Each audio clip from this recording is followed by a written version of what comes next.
আসসালামু আলাইকুম রহমতুল্লাহ।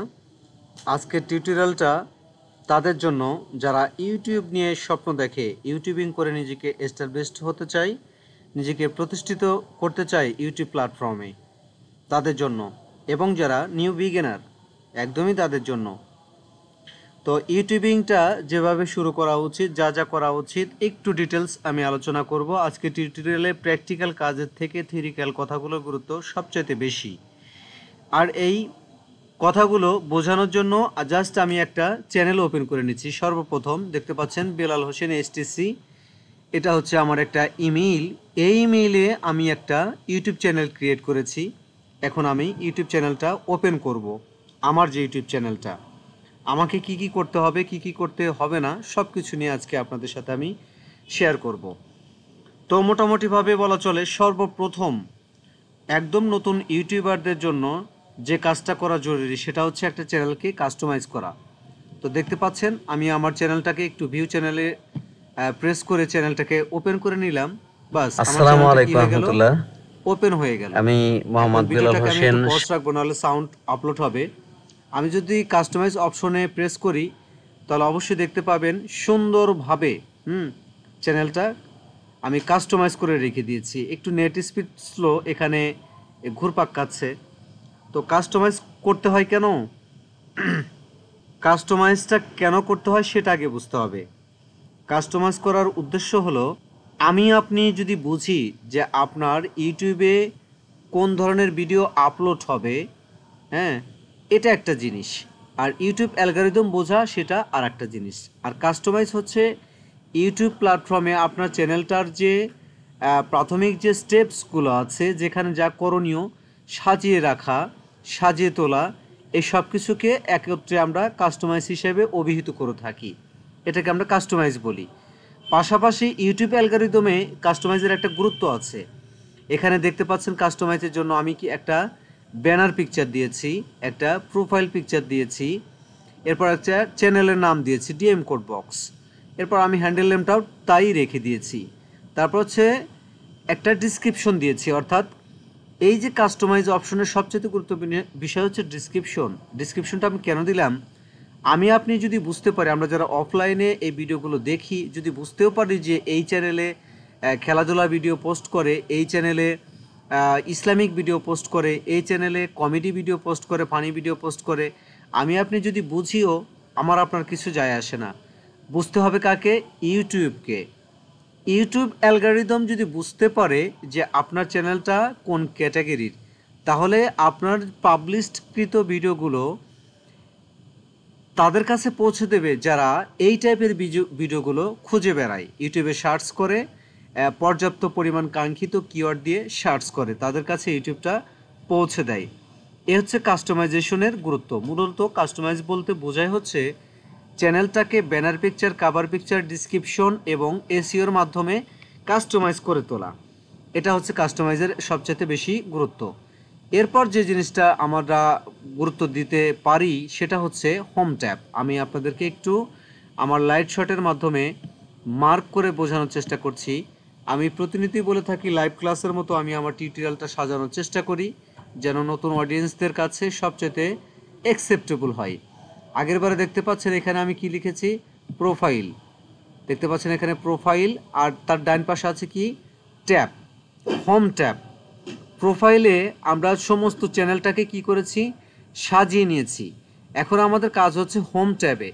হোম ট্যাবের গুরুত্ব, হোম ট্যাবের যে বিষয়টা, আমি এখন হোম ট্যাবটা ওপেন করে নিলাম। মার্ক করে দেওয়ার পর দেখতে পাচ্ছেন হোম ট্যাব। হোম ট্যাবের বেশ কিছু বিষয় আমাদেরকে লক্ষ্য রাখতে হয়। আমি আবারও বোঝানোর চেষ্টা করছি যে যে বিষয়গুলো আপনাদেরকে লক্ষ্য রাখতে হবে হোম ট্যাবে, সেটা একটু মার্ক করে দেখাই। এখানে যে অ্যারো চিহ্নটা আছে, এনেবল চিহ্নটা আছে, কোনো ব্যক্তি যদি হোম ট্যাবের এই চিহ্নটা এনেবল করে না রাখে তাহলে তার চ্যানেলটা গ্রো করবে না। এটা আমি এক কথায় বলে দিলাম, তার চ্যানেল সে গ্রো করাতে পারবে না। এই এনেবল করার কাজ আছে, এনেবলের কী কাজ আছে সেটা আমি একটু পরিষ্কার করে দেখাচ্ছি এর পরের স্টেপে। আমি জাস্ট পিকচারটা স্ক্রিনশট দিয়ে রেখে দিলাম। আমি এনেবলটা যেহেতু করে রেখেছি, হ্যাঁ, এনেবল করার সাথে সাথে এখানে দেখতে পারবেন যে অ্যাড ডিসক্রিপশনটা এখানে পাবলিশ করা যাবে, আবার করা যাবে না। তো আমি আবার এনেবল করে দিলাম, দেখেন অ্যাড সেকশনটা কিন্তু চালু হয়ে গেল। তো এখন এই যে সেটিংসটা এনেবল চিহ্নটা, এটা যখন আমি অফ করব তখন অ্যাড সেকশনটা বন্ধ হয়ে যাবে। তাহলে আমাকে বুঝতে হবে যেখানে এনেবল করলে অ্যাড সেকশন চালু হয়, তাহলে আমাদের অ্যাড সেকশনে কি কি অপশন আছে সেটা একটু বোঝার চেষ্টা করব।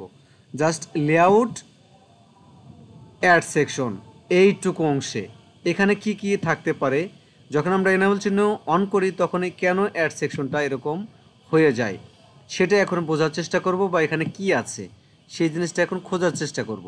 বাস, তো অ্যাড সেকশনটা চালু করে দিলাম। চালু করার পর ওরা আমাকে এখানে চ্যানেল ট্রিলারের কথা বলেছে, যে চ্যানেল ট্রিলার ভিডিওটা আমি ইতিমধ্যে আপলোড করে রেখেছি। চ্যানেল ট্রিলারটা সম্পর্কে একটু আপনাদেরকে ধারণা দেই। চ্যানেল ট্রেলারটা এমন একটা বিষয়, আর এখানে এমন একটা ভিডিও সাবমিট করতে হয় বা পাবলিশ করতে হয়, আপনি কোন ক্যাটাগরির চ্যানেল ক্রিয়েট করেছেন আপনাকে একদম লাইভ ভিডিওর মতো একটা ভিডিও আপলোড করতে হবে আপনার ভয়েস দিয়ে, আপনার ফেস দিয়ে, যা আপনি ভবিষ্যতে আপনার চ্যানেলে কোন টাইপের ভিডিও আপলোড করতে যাচ্ছেন ফিউচারে, সেই ধরনের ভিডিও একটা আপলোড করতে হবে চ্যানেল ট্রিলারে। দেখতে পাচ্ছেন আমি এখানে চ্যানেল ট্রিলারে একটা ভিডিও ইতিমধ্যে আপলোড করে রেখে দিয়েছি। আমি আপনাদেরকে একটু মার্ক করে দেখানোর চেষ্টা করছি, একটু সাথেই থাকবেন। বাস, আমার মার্ক করা শেষ। চ্যানেল ট্রেলারে যে ভিডিওটা আপলোড করা উচিত, এই যে আমি মার্ক করে আপনাদেরকে দেখিয়ে দিলাম। এখানে এই চ্যানেলটা আমি ক্রিয়েট করেছি মূলত ডিজিটাল মার্কেটিং সম্পর্কিত টেকনোলজি বিষয়। যারা ডিজিটাল মার্কেটিং বোঝে তারা তো বেশ ভালো বোঝে। তো এই চ্যানেলে শুধুমাত্র আমি ফ্রিল্যান্সিং নিয়ে ভিডিও আপলোড করব, যার কারণে আমি একটা ডিজিটাল মার্কেটিং সম্পর্কিত একটা চ্যানেল ক্রিয়েট করেছি। এখানে শুধুমাত্র আমি এই টাইপের ভিডিও পাবলিশ করব। তো এখানে দেখতেই পাচ্ছেন যে ডিজিটাল মার্কেটিং সম্পর্কিত একটা ভিডিও আমি আমার ফেস দিয়ে না হোক আমি আমার মতো করে একটা ভিডিও এখানে আপলোড করে রেখে দিয়েছি। এটাই হলো মূলত চ্যানেল ট্রেলারের কাজ। আমরা এই বিষয়টা যদি আরও একটু স্পষ্ট করে বোঝাতে চাই, তাহলে আমরা যারা একদম আঞ্চলিক ভাষায় কথা না বললেই নয়, আঞ্চলিক ভাষায় কথা এখন না বললেই নয়, বন্ধুবান্ধব নিয়ে যখন সিনেমায় দেখতে যাই, তখন সিনেমা শুরু হওয়ার আগে কিন্তু একটা ট্রেলার দেয়। কি সিনেমা, তার ইম্পর্টেন্স, দৃশ্যগুলো নিয়ে 1-1.5 মিনিটের একটা ট্রেলার দেয়। হ্যাঁ, আপনাকেও এখানে একটা ট্রেলার দিতে হবে, সেই ট্রেলারমূলক ভিডিও এখানে আপলোড করতে হবে, যে ইন ফিউচারে আপনার চ্যানেল থেকে কোন ধরনের ভিডিও পাবলিশড হবে তার একটা এখানে ভিডিও আপলোড করে রেখে দিতে হবে। তো আমি চ্যানেল ট্রেলারে আমি আমার ভিডিওটা আপলোড করে রেখে দিয়েছি, সো আমাকে এটা আর করতে হচ্ছে না। তো আমি এখানে যে জিনিসটা আপনাদের দেখাতে চাইলাম সেটা হলো অ্যাড সেকশন। তো অ্যাড সেকশনে আমাদের আরও কী কী বিষয় গুরুত্বপূর্ণ আছে সেই জিনিসগুলো একটু এখন দেখার চেষ্টা করব, একটু বোঝার চেষ্টা করব। যখন যে জিনিসটা অ্যাড সেকশনে যে বিষয়গুলো আছে, একটা হলো চ্যানেল ট্রেলার, এটা তো আগেই বলেছি। এরপর popular video, live video, upcoming live streams, এবং ভবিষ্যতে আপনি কোন ধরনের লাইভ করবেন সে বিষয়ে একটা ভিডিও এখানে আপলোড করতে পারেন। আর সবথেকে জরুরি বিষয় হলো এই যে আরও চিহ্নটা, হোম ট্যাবের এনেবল চিহ্নটা এনেবল করে দিলে আপনার কি কি অপশন অ্যাডিশনাল চলে আসবে সেই জিনিসটাকে একটু দেখার চেষ্টা করছি। এখানে ওরা বলেছে যে ফর ইউ সেকশন, হ্যাঁ, ফর ইউ সেকশন, ওটা এনেবল করার সাথে সাথে আপনাকে এখানে ফর ইউ সেকশনটা শো করবে। তাহলে ফর ইউ সেকশনে কী কী থাকতে পারে, আমরা একটু মোড সেটিংয়ে যাই, একটু দেখেন। মোড সেটিংয়ে আসার পর ওরা 3টা সেটিংসের কথা বলেছে, একটা ভিডিও, একটা শর্টস, একটা লাইভ স্ট্রিম। অর্থাৎ আপনি আপনার চ্যানেল থেকে যখন কোনো ভিডিও পাবলিশ করবেন তখন ইউটিউব নিজে থেকে রিকমেন্ডেশন করবে ফর ইউ সেকশনে নেওয়ার জন্য, সেটা লং কন্টেন্টের ক্ষেত্রে প্রযোজ্য। আবার যদি শর্টস ভিডিও পাবলিশ করেন তাহলে এটাকে এনেবল করে রেখে দেবেন। শর্টস ভিডিও ইউটিউব অ্যালগরিদম অবশ্যই ফর ইউ সেকশনে নিয়ে দেওয়ার জন্য চেষ্টা করবে। এরপর হচ্ছে লাইভ স্ট্রিম, অর্থাৎ আপনি যখন লাইভ করবেন সেই লাইভগুলো মানুষের কাছে পৌঁছে দেওয়ার চেষ্টা করবে ইউটিউব অ্যালগরিদম। এরপর যে চিহ্নটা সবথেকে বেশি জরুরি সেটা হচ্ছে রিসেন্সি বলতে আমরা এখানে যে কন্টেন্টগুলোকে আমরা চাচ্ছি যে এই কন্টেন্টগুলো মানুষের কাছে পৌঁছে যাক, মানুষ দেখুক এবং এটা ভাইরাল হোক, অথবা ওয়াচ টাইম আমরা গ্যাদার করতে পারি, যেন পর্যাপ্ত পরিমাণ ওয়াচ টাইম গ্যাদার করতে পারি। তো এখানে সেজন্য বলেছে যে অল কন্টেন্ট রিকমেন্ডেড করবে ইউটিউব, নাকি রিসেন্ট কন্টেন্ট অনলি, নাকি শুধুমাত্র কেবলমাত্র পাবলিশ করেছে এমন ভিডিও ইউটিউব রিকমেন্ড করবে। তো আমরা যারা ইউটিউবার আমরা জানি যে আমাদের সমস্ত কন্টেন্টই ইউটিউবের রিকমেন্ডের আওতায় নিতে হবে, যার কারণে আমরা এখানে 3টা সেটিংস অবশ্যই চালু রাখবো এবং অল কন্টেন্ট অপশনটা চালু রাখবো। তো আমি জাস্ট যেটা বোঝাতে চাইলাম, এই যে যখন আমি এখানে হোম ট্যাবের এনেবল অ্যারো চিহ্নটা অন করে রাখবো, তখনই এখানে আমাদের 3টা সেকশন চালু হয়ে যাবে। একটা হচ্ছে ফর ইউ, একটা ভিডিওস, একটা শর্টস।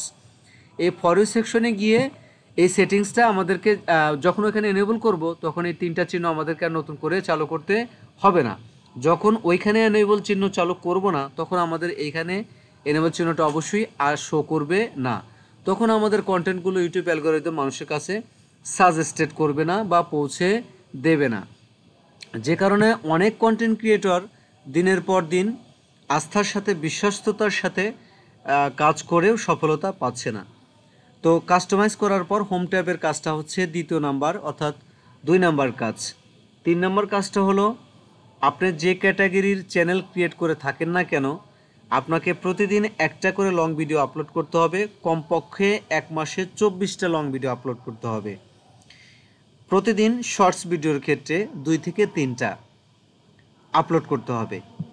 লং ভিডিওগুলো আপনাকে এসইও করতে হবে কিওয়ার্ড সহ, শর্ট ভিডিওগুলোও আপনাকে কিওয়ার্ড সহ এসইও করতে হবে। এইভাবে যদি টানা মোটামুটি প্রোফাইল কাস্টমাইজেশন এবং হোম ট্যাবের কাজ করে এভাবে টানা যদি আপনি 2 থেকে 3 মাস কাজ করেন, আমি বিশ্বাস করি আপনি ভালো একটা রেজাল্ট গ্যাদার করতে পারবেন। তো যারা নতুন ইউটিউবার, জাস্ট আমি এখন এটাকে পাবলিশ করে দিলাম, যারা নতুন ইউটিউবার, এই ছোট্ট একটা টিপস আপনারা একটু দেখবেন। অনেক সময় পেইড কোর্সে নাও পেতে পারেন, নন পেইড কোর্সে এর থেকে তথ্যবহুল আলোচনা আপনি পেয়ে গেলেন। গুরুত্ব দেওয়া না দেওয়া টোটালি আপনার কাজ, আপনার ব্যাপার। আজকের প্রসঙ্গে এ পর্যন্তই। ভালো থাকবেন সবাই। আল্লাহ হাফেজ।